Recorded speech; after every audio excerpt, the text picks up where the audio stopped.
Welcome into the Boston Sports Summit. I am your host, Tim Barnett, and let me tell you, we have the same story, different offseason, because the Red Sox literally do not care about their PR at all.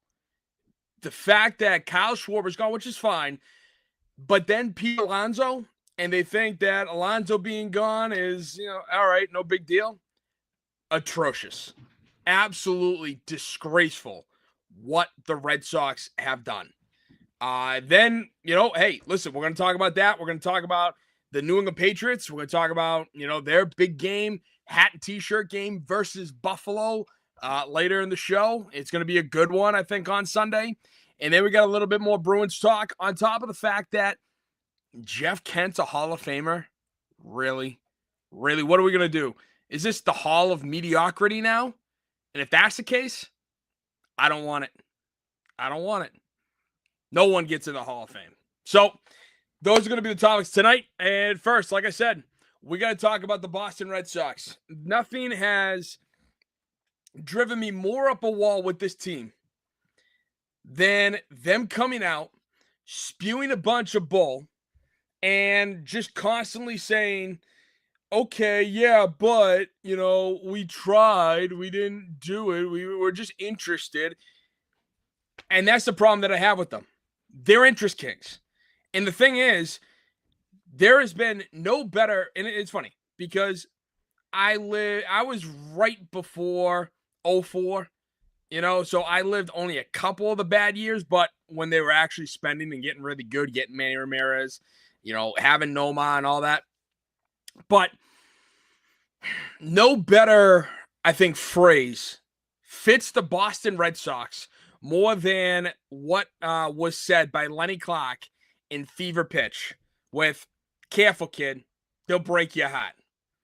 This is just the no truer words I think have ever been spoken about the Boston Red Sox and probably about life, really, because I knew going into this offseason that they're talking about a big game. They're talking about how this is going to, they're going to be aggressive. They want to be different. They got a taste of the postseason. Now they want to pursue championships, which, not for nothing, should have been your pursuing all along, but that's a different story. And with that, they decided to let that all go to hell, let that be damned, and just fall back on their laurels, which is to not spend any money. I mean, what are we doing? You have all these people coming out saying that, hey, listen, we're going to spend, we're going to be aggressive. We want everyone to know the Red Sox and the front office and the ownership are there to spend. I mean, hell, listen to what Scott Boras had to say before Pete Alonso got signed, who Pete Alonso is a Scott Boras client, but he said about the Red Sox front ownership. Yeah, we've had discussions that range for 6-7 players, and Boston's ownership has made it clear to us that they want to add and improve beyond what their roster was last year. They want to improve on what their roster was last year, which means signing Bregman back, which means going out, getting a Pete Alonso, a big power bat, going and getting a legit number 2 starting pitcher in Joe Ryan, in the kid from Washington, like getting getting these guys, being proactive, not trading away prospects for 36-year-old Sonny Gray and thinking that you can just brush right on by us, thinking, oh, they will understand that a 36-year-old Sonny Gray, who has sucked at Yankee Stadium in over 100 career innings there, he's a legitimate number 2 starter. And again, the reason why the title is Same Story, Different Offseason is because when you go back to November of 2023, Tom Warner says, Start a cheer. Let's go Red Sox. Let's go Red Sox. Let's go Red Sox. Go Red Sox.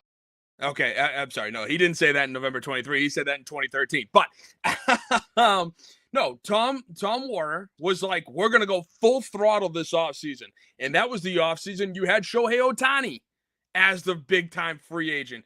That what do? Nothing. They lowballed him like it was no tomorrow. Then in 2024, you had Soto's Giving, where Sam Kennedy wanted to come out and say, and go back at the media for calling him liars. Take a listen to this. If you think for 1 second that we aren't passionate, committed, dedicated to the Boston Red Sox, you're wrong, you're a liar, and I'll correct you on it because it's total BS. So, first of all, you once again lowballed Juan Soto, who got 765, and you came in at 680. And my second thing about that is, so Sam, do you still want to call me a liar? Do you still want to say that I'm a liar because you don't care? Because you don't. And your actions tell me that. You constantly put the spin, including the fact that this year, Craig Breslow came out and said that you want to be aggressive and decisive. Aggressive and decisive. And just yesterday, Kyle Schwarber goes back to Philadelphia. Okay, fine. No problem. He's a left-handed power bat. Would have loved to have had Kyle back in the lineup. No two ways about it. But we have a ton of left-handers, and to have a guy like Pete Alonso who hits 30, 40 home runs a year to hit it over Fenway Park for 81 games of the year, that's a no-brainer. Right-handed going over the Green Monster would be like Manny all over again, which I'm not comparing Pete Alonso to Manny Ramirez. I'm just saying. And you put the stories out there that you want him, you're interviewing him, you're trying to get after it. Again, talking to Scott Boras, saying that we want to add to what we already had last year. And what you had last year is Alex Bregman, who, last I checked, is still a free agent back here. Right? The thing that bothers me, though, is just yesterday, you have a report that comes out that a bunch of the front office is dealing with flu-like symptoms. And it's like, you're sitting there going, no, they can't be that blatant, can they? Sure enough, they were. Because around, 11:30, 12:30 today, the news comes out that Pete Alonso's going to freaking Baltimore. Baltimore. When was the last time the Orioles even competed for a World Series, let alone competed in the ALCS? You have the Blue Jays, who just made the World Series, who spent $500+ million on Vlad Guerrero, and the Blue Jays made the World Series for the first time, nearly won the damn thing. They made it for the first time in over 30 years. This isn't the Red Sox versus the Yankees division anymore. I hate to say it, but it is all about now. It's a power conference where you have the owners who actually give a damn going out and spending the money. Is that a wild concept for the Boston Red Sox? In the last 6 years, it's been, because they traded away John Lester because they lowballed him. They traded away Mookie Betts because they lowballed him. No matter what you want to go back and read read the Globe and see the spin about, Mookie calling the city racist and all this nonsense. you know? And there are a few dumbasses out there. Sure, there are a few dumbasses in every friggin' city. So spare me on that. But I guarantee you that was more of a hit piece on Mookie by the front office, by the PR group, to say, no, guys, this is really why we didn't get Mookie Betts. Not because, we lowballed him significantly. No. That's not the reason. The reason is because, he hates this city. And then you just decide not to spend money until we pressure you, which I know, love Chris Cotillo, great guy, but just we pressured John Henry, at the Winter Classic, when it was Bruins Penguins at Fenway, to get him to sign Devers, to finally put pen to paper and say, yeah, we're going to keep you here for 10 plus years. And then guess what happened? You had bad communication skills. Craig Breslow is a robot. Rafael Devers got pissed that we signed Bregman, which I did like. We needed Bregman here no matter what. So we needed Bregman, and they never informed Devers. They never let him know. They never got him mentally prepared, and then he threw a hissy fit.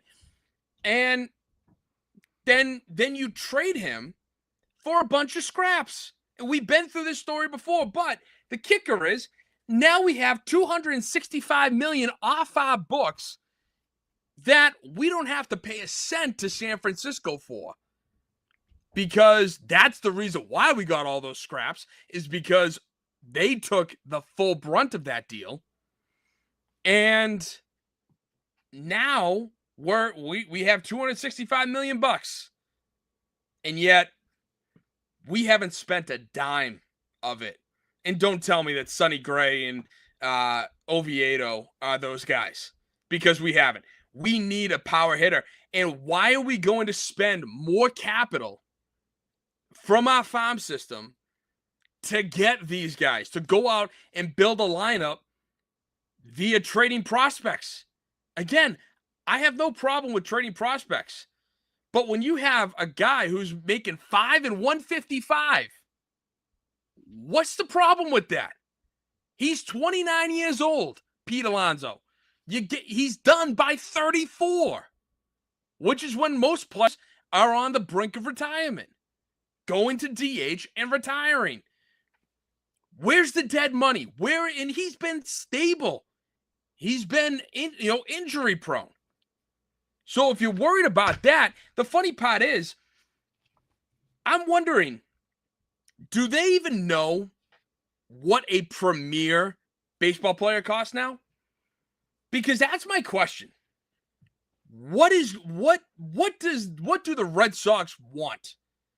Do they want a bunch of scraps, a bunch of hand-me-downs that are making ultra cheap money on super short contracts, that aren't going to, quote unquote, break the bank?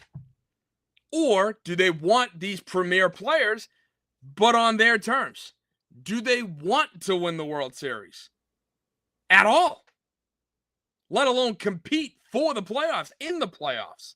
Because when you got to the playoffs this year, you sure as hell weren't competing after the first game.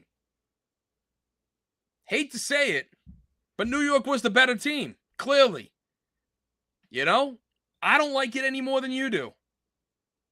But that was just the damn truth. And so when you're looking at the premier players, they're looking at Pete Alonso saying, 5 at 155, $31 million a year at 29 years old, man. That's breaking the bank right there. We can't afford that. No, we can't afford that. Why? Is Pete Alonso this premier player that is joining the upper echelon of the Juan Soto, Shohei Ohtani's, Mookie Betts? Not even close.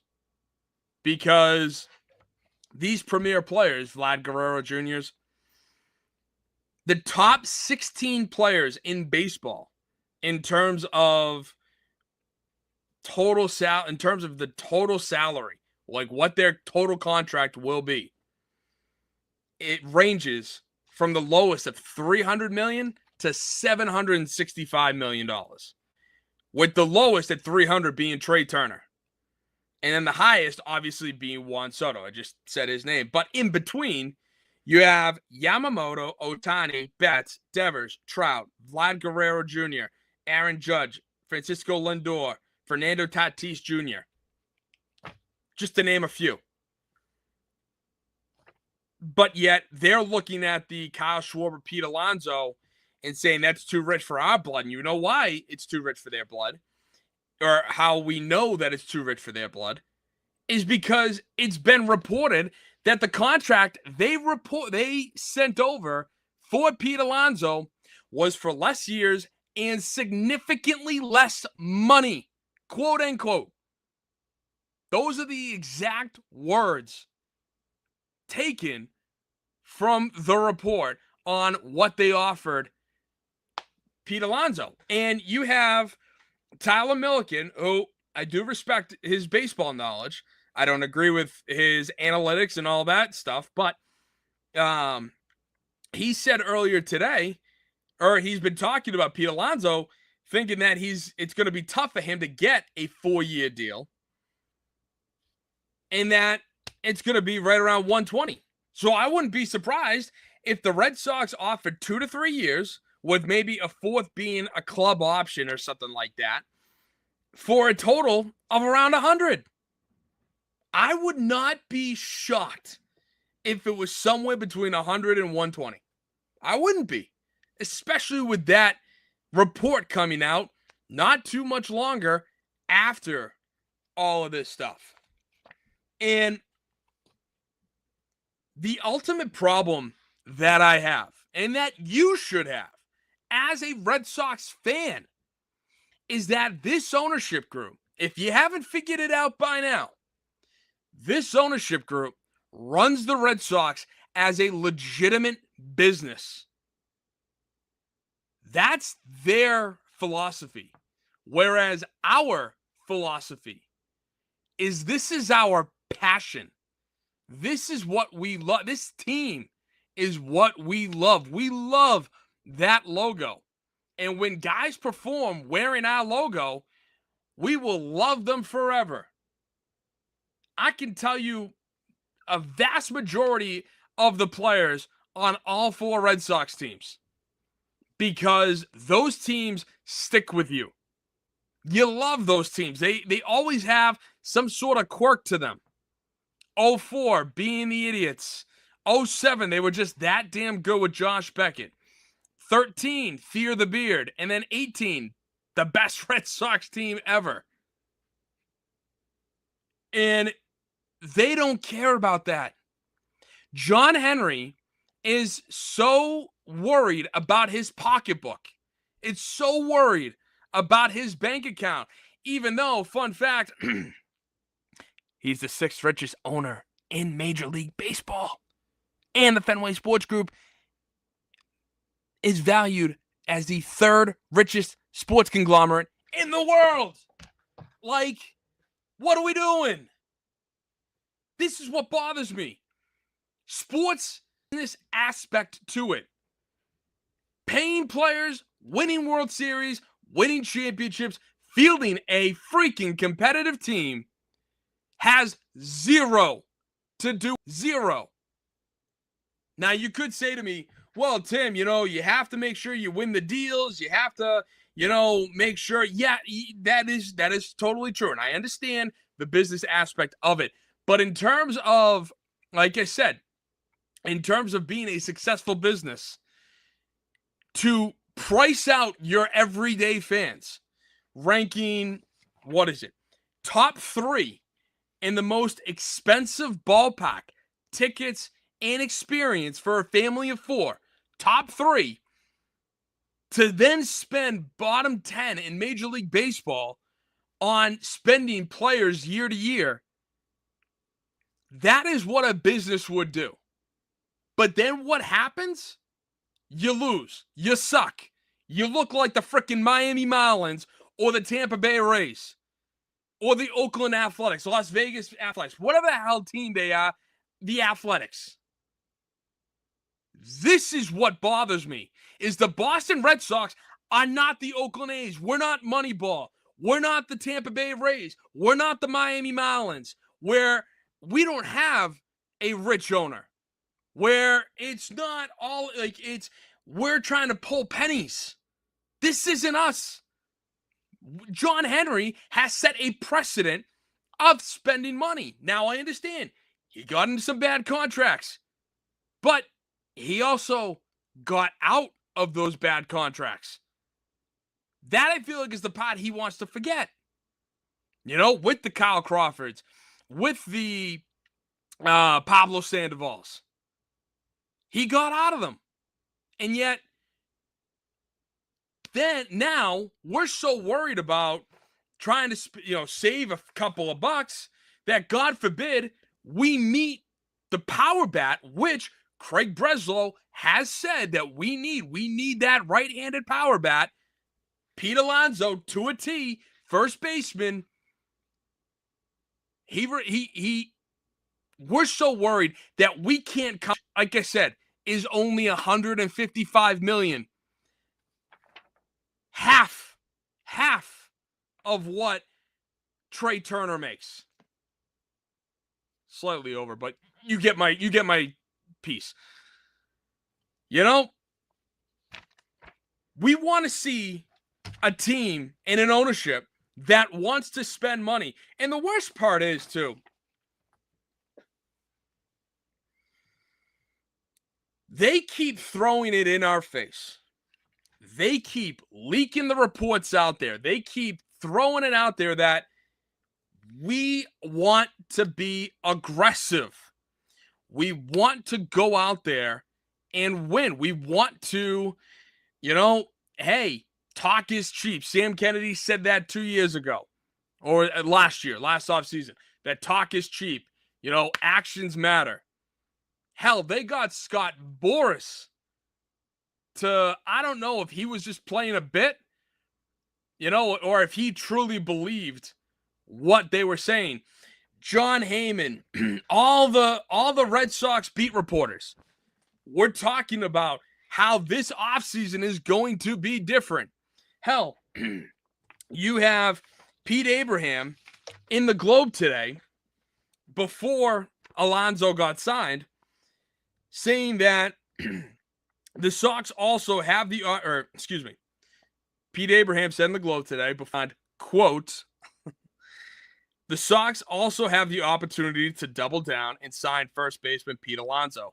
It's not Bregman or Alonso. It could be both. That conversation has been had at the winter meetings this week, and it's not fantasy baseball. Now after this, of course it's fantasy baseball. Do we really believe that they wanted Pete Alonso? Because now the new report that came out says the Red Sox preferred Bregman over Alonso. And yet, less than, 12 hours, 13 hours later, 13 hours prior, Pete Abraham has a story that says it could be both Bregman and Alonso. That it's not fantasy baseball. Why do they do this to themselves? And listen, I got all the respect in the world for the beat writers. I really do. But why can't they sit there and ask the tough question? Why can't they hold these people's feet to the fire and not let them get away with their nerd speak, their gibberish talk, where they're just weaving in and around the conversation? Well, we did this, but we all that nonsense. Just say no. Answer the question, Craig. Answer the question, Sam. What will you ever spend money? Because history keeps telling us you will, and you keep feeding us the same bull. Why is this a thing? Why can't they be good enough to either, one, tell us like it is, and say, hey, we're not going to spend money. I'd hate it, but I'd respect them for it. That they're not going to, shoot us off this, tangent like, living in fantasy world over here where it's like, ooh, we could have Alonso, Bregman, and we could trade for Joe Ryan this offseason. Oh my gosh, that would be awesome. We would be title contenders like that. That's fantasy world. Why I ever thought about that, why that ever came to me is beyond me. Because as Lenny Clark says, careful, kid, they'll break your heart. And I know better. I know better. I walked into this offseason seeing these reports, knowing I'll believe it when I see it. And yet I still succumb to the nonsense, to the lies that are being fed to me via the Boston Red Sox PR team. I don't know how else to put this, you know? And now they want to shift their gears to guys like Eugenio Suarez, who he hit 49 home runs last year, great, but he struck out nearly 200 times. When this guy plays a full season of 140 plus games, he strikes out over the top. He strikes out over 150 times. Why do I want that on my team? I told you before, I don't want Willie Mo Pena where it's all or bust, where it's a home run or it's a strikeout. That doesn't do me any good. And then, now I'm wondering, are they going to go after the Japanese ball player, Murakami here, the third baseman, the corner infielder, because he's probably going to come here cheap, because while he's a home run hitter, guess what? He can't hit a pitch over 93 miles an hour. He's got a .095 batting average on a pitch 93 or higher. How many pitchers in Major League Baseball throw below 93? You could probably count them on two hands. You know? Like, there's no Tim Wakefields. Love Tim Wakefield. I don't mean this any disrespectfully.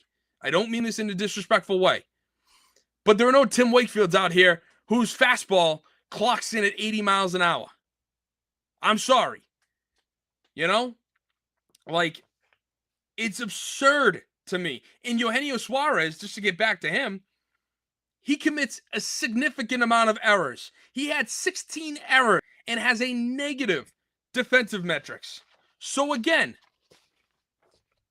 I tell myself all the time, don't fall for it. Don't fall for it. Believe it when you see it. Believe it when you see it. Because trust me, they're gonna screw you. They're gonna screw you. They're gonna get your hopes up. And it's like, I know, but deep down, I want them to do good. I want to have a fun summer. I want to have superstars on my roster again. And yes, is a superstar in the making. Marcelo Meyer, if he stays healthy, could be a legit all-star. Alex Bregman, that's great. But guess what? That means we have the same damn team from last year. What is any different? Okay? Like, I have said this before, but I retract everything when I say, don't go to Fenway, stop spending your money. I retract that. I will never again say, don't, if you want to go to a Red Sox game, all the power to you. But it's not fun anymore. When you're constantly feeding me crap and expecting me that we're going to have the same story, but a different outcome. You know, you're going to feed me the same stuff and you're actually going to follow through on it. Then I will be willing to go and spend and be like, let's go. But until then, I don't know how you can't be heartbroken.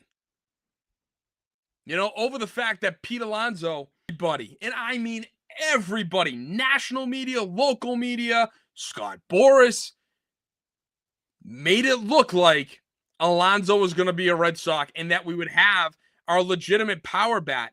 And the funny part is, it's almost like we wouldn't be in this situation if Craig Breslow and John Henry's ego didn't play a part in the reason why we traded Rafael Devers. That's exactly what happened.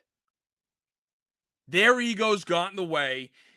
They were butthurt over the fact that, Devers, pouted the way he did and did all that. And again, if you have the stories that show where he was a bad teammate, I'd love to read it. I'd love to see it, but I never saw any.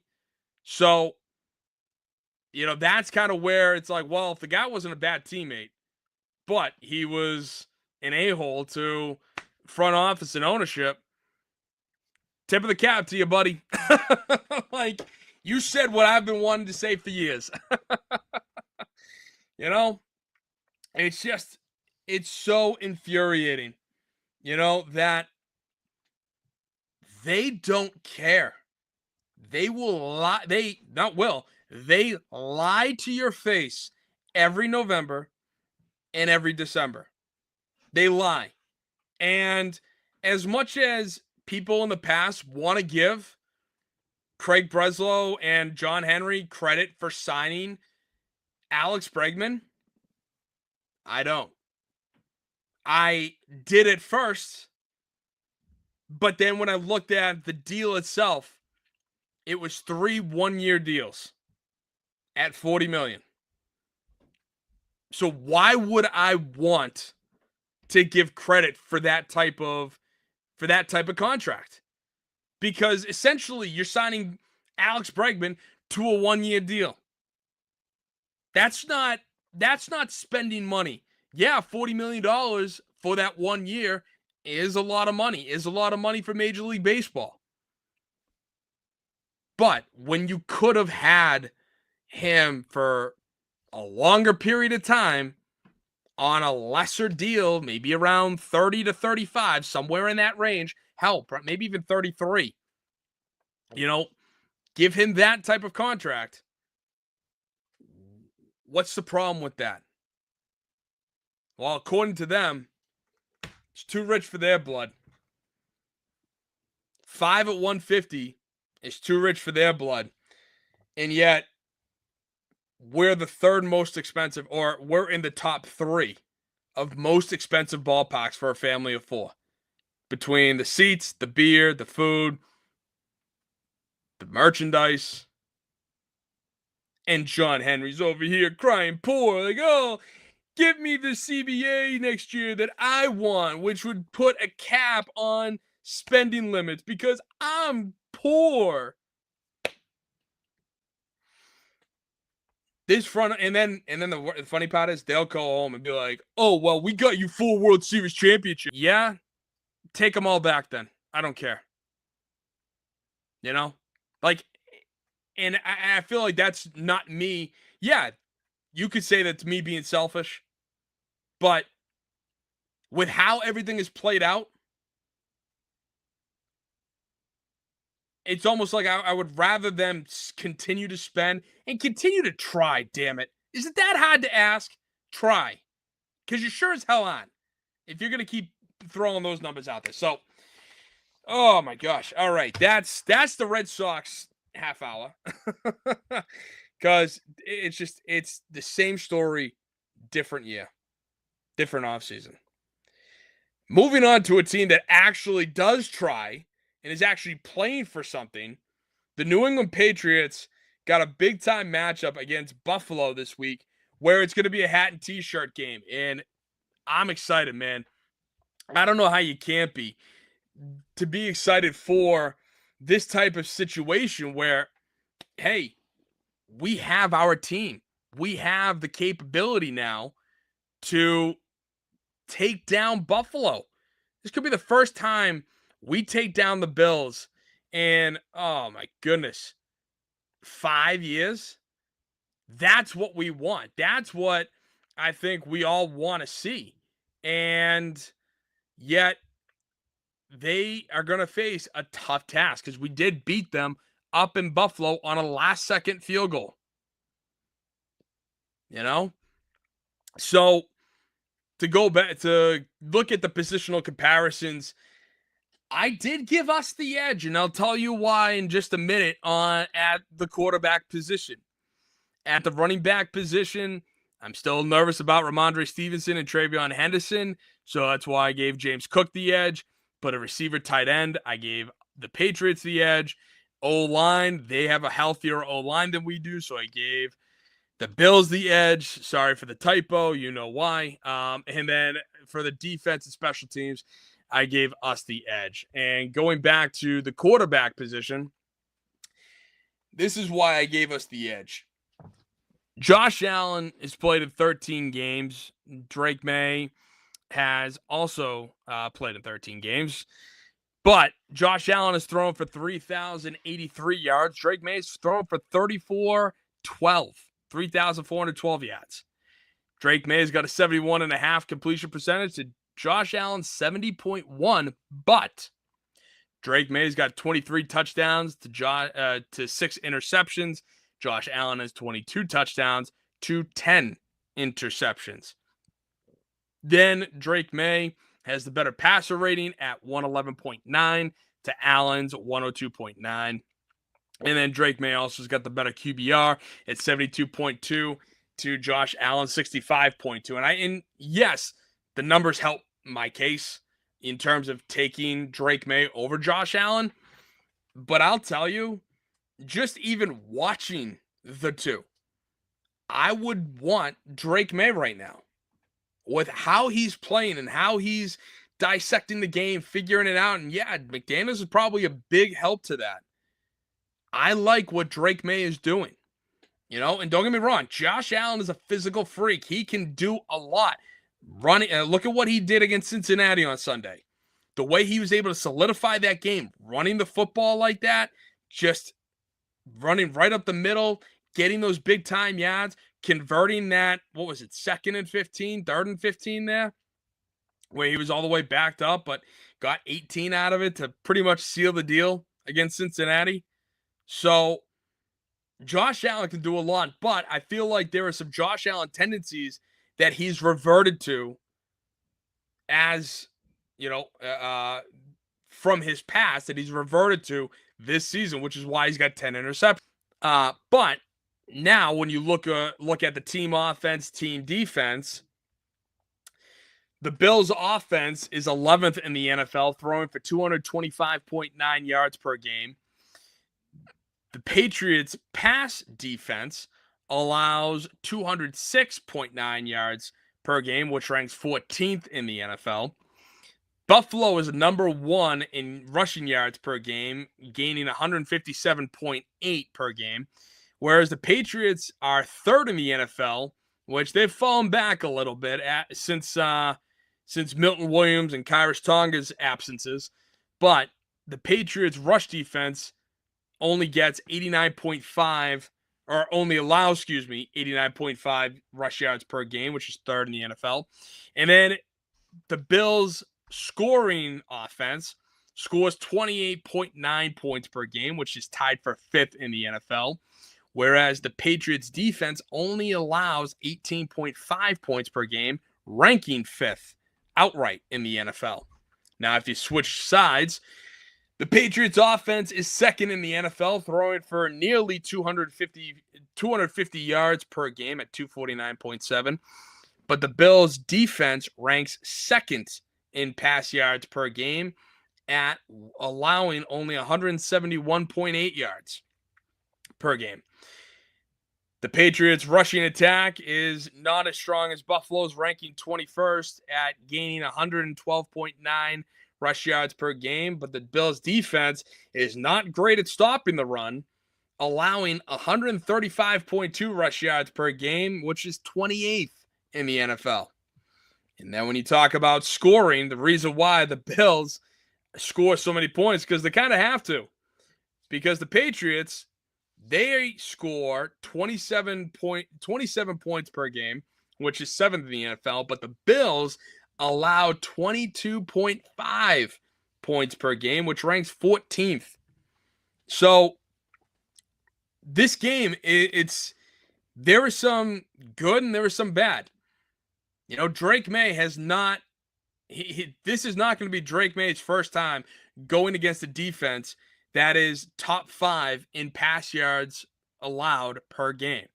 So I still expect Drake May to get his basically. He got his in Buffalo back all the way in week 5, which was a phenomenal game. Really, the Patriots and Drake May's coming out party. And this is going to be for not all the marbles, obviously, but it's going to be for the AFC East. And that's a huge, huge step in the right direction to clinch the AFC East in week 15 against the team that has won the East the last 5 years in a row. What better, and then do it at home. What a better situation to do it in, right? So, my prediction for this game, I think it's going to be another shootout. I think you can't put Josh Allen down. I don't think the Patriots, I think defensively, are going to come out hitting. But I don't think this is going to be the type of game where it was a 3-point game last time.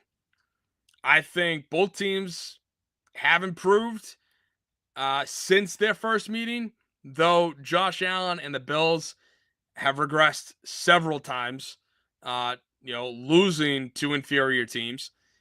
But ultimately, in Foxborough, I see this game being another Patriots victory, winning 35-27 and getting the AFC East championship hat and t-shirt for the first time since 2019.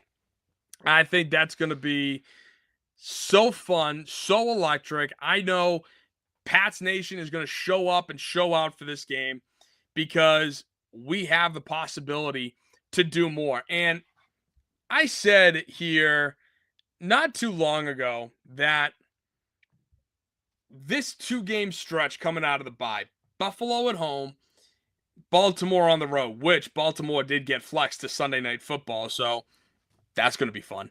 I said that this is going to prove whether this team is legit or not. And you know what? I retract that. This team is legit. Now, if somehow, God forbid, they come out, they lay an egg on Sunday, they get absolutely demolished, I still believe that this team is legit. I think it was just bad Sunday, right? But I will have to reevaluate them at least a little bit if they get walloped. But I don't see that happening. And if they lose a close game, then I still believe that this team was legit. I still believe that this team is a team that can make a very deep playoff run. And we're missing some guys, but this bye week has helped a lot of guys. I think this team is legit no matter what happens on Sunday and the following Sunday. Because I don't see them getting blown out. I really don't. And with how Baltimore has looked, oh my gosh. Lamar and Harbaugh are just looking awful, man. They don't look like they have their acts together. Like, they don't look like the team that I was scared of at the start of the season. So, I'm not worried about Baltimore, to be honest with you. And then we got the Jets and Dolphins. We're at New York and we're back home. So, I like this team. I really do. And now we just need Denver to lose at least 2 games. That's what I've been hoping for. I mean, yeah, they got a good defense, but man, they also have an extremely easy strength of schedule. So, again, I will say, I've said it before and I'll say it again. We have the easiest strength of schedule ever. And I'm okay with that. I don't know why, as a Patriots fan, you wouldn't be. All right, yeah, we've had it easy. But with how this team has played, how this team has gone and won games, how do they not look legit? And I understand if you want to get your back up because the national media is going to say, well, they've had an easy schedule. And, I don't know. I can't really take them seriously, even though they could potentially be the number one seed. Why? Because to them, I would say, have you watched any of these Patriots games? Or are you just looking at the scoreboard afterwards? Because if you're looking at the scoreboard afterwards, that's where you're going to come up with the narrative of, oh my God, Drake May hasn't thrown for 300 yards. He's not a good quarterback. He shouldn't win MVP. What? That's stupid. It's idiotic and ridiculous. So, to me, I look at this game as, hey, this is a meaningful game. And when you're listening to the Patriots players and how they're talking about this, they know. They know exactly what is at stake here on Sunday. And the fact that the betting line started at Bills -1.5. Now on DraftKings, at least, it's Bills +1.5, Patriots -1.5. They took that first initial, betting line and are using it as motivation, saying, see, they don't respect us. And the reason why it flipped 3 points is probably mostly because people are betting on New England. So that's why it flipped. But initially, the computers and the models all favored Buffalo. Keep using that, baby. Keep using that kind of motivation because you love to see it. You really do. So, flip it over to the Bruins, who now have won 3 straight games for the first time since their 7-game win streak at the end of October, early November. They're looking pretty good. I can't believe it. They are once again atop the Atlantic Division, now tied with the Lightning. But they're atop the Atlantic Division, and they're getting a lot of scoring from a lot of interesting places. Mark Kastelik has 6 goals. Alex Steves has 6 goals. Fraser Minten has 6 goals, 5 assists, and is a +3. Fraser Minten's 21 years old. And we got him in the Brandon Carlo deal from Toronto. And a first-round pick plus a 4th-rounder in last year's draft. All for one guy. And we retained 15% of Carlo's salary, but who cares? Listen, I like Carlo. I thought he was a good player, but he got hurt a lot. He had a lot of concussion issues. And the fact that Sweeney was able to swindle Toronto for top 5 protected first-round pick, which is fine because Toronto's not that bad of a team. Let's be honest.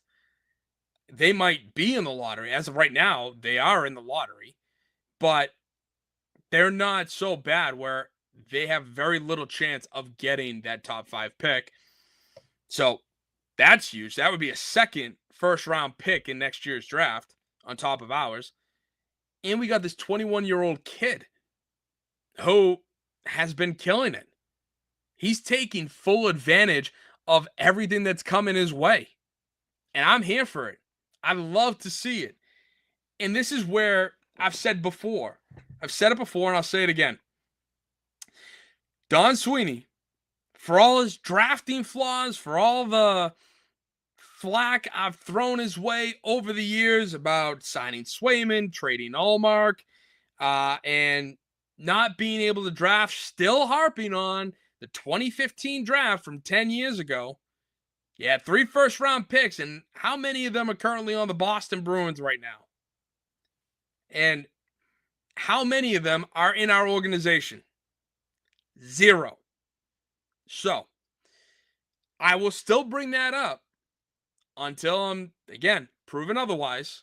I feel like that's being fair.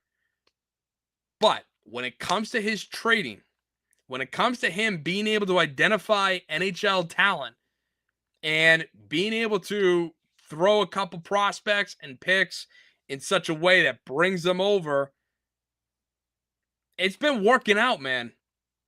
You know, Minton, Lindholm, for all the ups and downs that he's had, he's still a very good defenseman. And clearly, when we sucked for a long while after that 7-game streak, it's because Lindholm was out. So there's been a lot of good with Sweeney's with Sweeney's trades and trade deadlines for NHL ready players. And like I said, this kid Minton, he's 21 years old. He's a +3, which I think is a very underrated stat in hockey.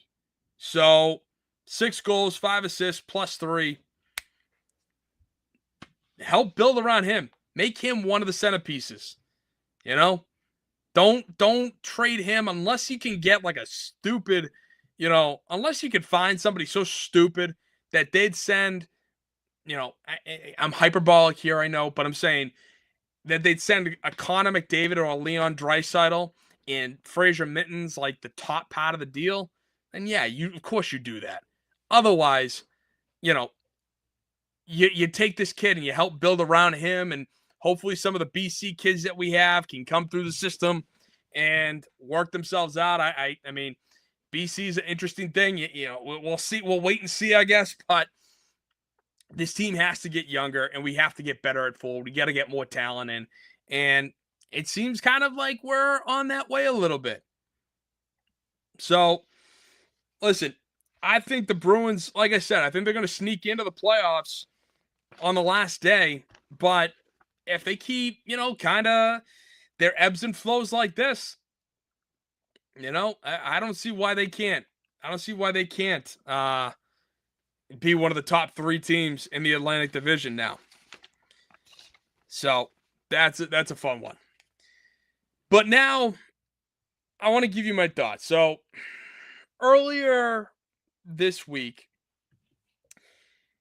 it was announced that Jeff Kent was voted into the Major League Baseball Hall of Fame on the contemporary, right? Is that what it is? The modern contemporary ballot. Yeah, the Contemporary Baseball Era Committee. Who it's made up of 16 people, and they had to vote between Clemens, Bonds, Don Mattingly, Carlos Delgado, Gary Sheffield, Fernando Valenzuela, and Dale Murphy. And Jeff Kent got in. So the thing that got me was, of course, Roger and Barry aren't in the Hall of Fame. No two, obviously. We're not that's ridiculous, right? We all know that. Unless you hate the steroids and hate, the use of it, then we can have this discussion. I got no problem with that. You can find me all around social media. I'll be more than willing to have this discussion with you. But the fact that we let Jeff Kent into the Baseball Hall of Fame, I find it ridiculous, because outside of the fact that 2 absolute Hall of Famers should be in, now we're just letting people in who were good, above average ball players. What is this, the Hall of Above Average? Or is this the Hall of Fame? And that's my question. Should we be letting in above average players into any Hall of Fame? Or if there are no absolute Hall of Famers on the ballot, we don't let any in. Just because players retire and move on, and then 5 years later, their name is thrown out there it's almost like everybody is, well, we have to have somebody in, we gotta vote somebody in. And again, there were already guys voted in. Jeff Kent spent 10 years on the ballot and never got over 47% of the votes. And I'll give you his stats. Like I said, good ball player, above average during his San Francisco years, which I'll talk about in just a minute. But he had over 2,400 hits. He had 560 doubles, 47 triples, 377 home runs, most of any second baseman. over 1,500 RBIs. He batted .290, 356 OBP, 500 slugging, and an 855 OPS. And Baseball Reference and probably everybody, probably the numbers and stats say that or give him one World Series when the World Series was when he came up with Toronto and got traded, after 60-something games played for them. And he went over to the Mets, I'm pretty sure. And they credit him with that World Series win when Toronto won it in 92. Even though he never played in that World Series. The only World Series he ever played in was the one in San Francisco in 2002 where they lost to the Angels in 7. So I don't credit him with a championship. But he was a 5-time All-Star, 1-time MVP, 4-time Silver Slugger, and 0 Gold Gloves. Now, that's a little bit important for me because 0 Gold Gloves goes to show that he wasn't a defenseman. That was not his game. And with that being said, why, how is he a Hall of Famer? By those metrics. I mean, I had I had the numbers of Dustin Pedroia versus Jeff Kent, and it was pretty comparable. The head-to-head. I mean, Dustin Pedroia hit for the better average over his, over the career.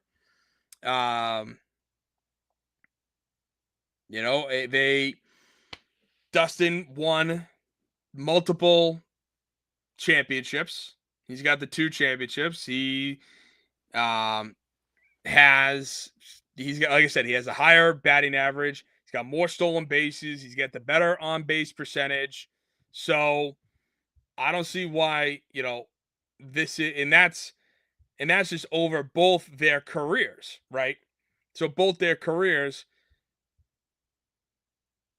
Dustin's got those things to him. But if you want to just go over the 12 years, because Dustin Pedroia only played 12 years in the league. So starting from Jeff Kent up to his 12th year, Dustin Pedroia's got better numbers. He's got the better WAR.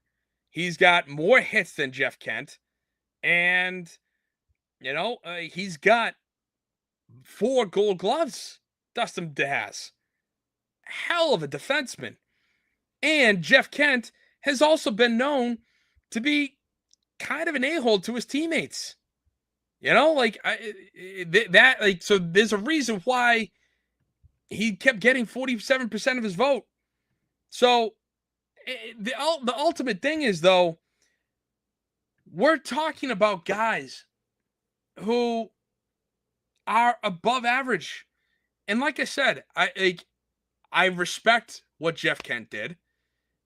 It helped tremendously that he was in the same lineup as Barry Bonds, batting right after him, who they intentionally walked an exorbitant amount of times. So everything was put on Jeff Kent, and then he just went off in San Francisco out of nowhere. I mean, you got the guy who his best WAR was 3.2 in 1995 when he was 27, and he never hit more than 21 home runs before he went to San Francisco in 1997. And then out of nowhere, so his last 3 years before he went to San Francisco, he hit 12, 9, and 3 home runs.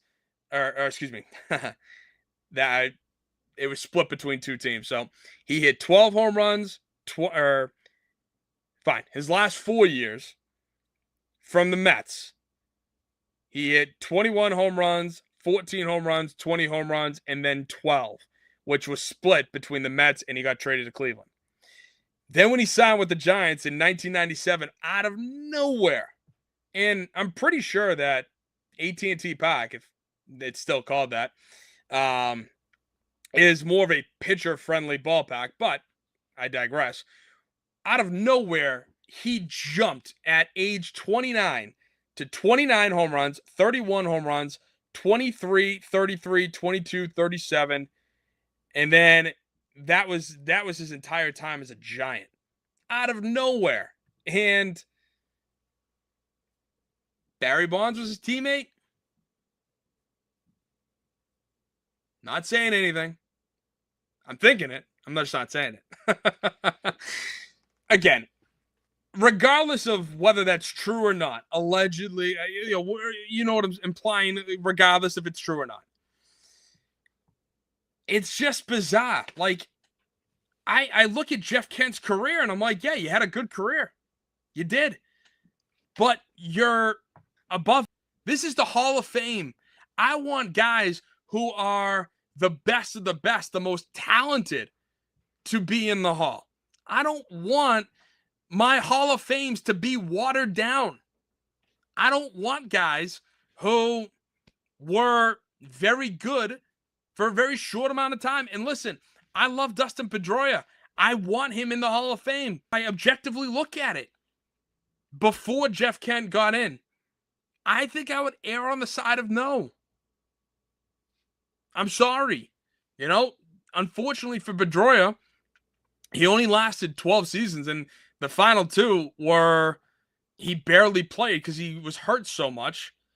And it just sucks. Like, Dustin Pedroia should have been a Hall of Famer. He had a 300 batting average up until, his final year where his batting average was so bad those final 2 years in the short amount of games that he played, it dropped him down to a sub 300 BA for his career, which sucks because he was a 300 and above hitter. And people sleep on Dustin Pedroia's on what he did. So that's listen, again, with respect to Kent and some of the other recent Hall of Fame winners,